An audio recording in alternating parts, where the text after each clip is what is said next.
good morning. This is Ella, and today I would like to introduce you the GDK wave solder machine. The PCB size is 450 millimeters by 350 millimeters width. Okay, and this one is the full image of the machines.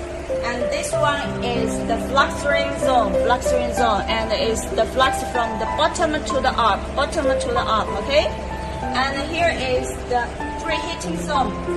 We have the total 4 preheating zones here. Is preheating zone 1, number 1, and number 2, and the preheating zone number 3, and preheating zone number 4.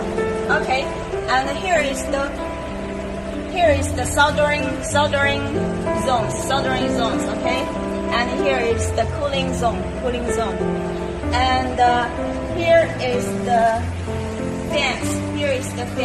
Okay, here is the fans.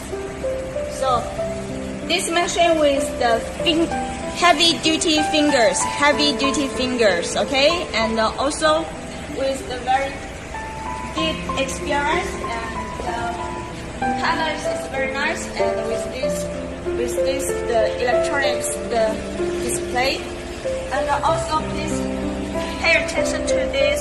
This is the 10 furnace with the automatically the lift and down. That is means the 10 furnace is the rise and the drop automatically, and also the enter and out. Okay, yeah. So today finish this the inside of the machine's introduction, and later I will give you another introduction of the outside of the machine. Okay.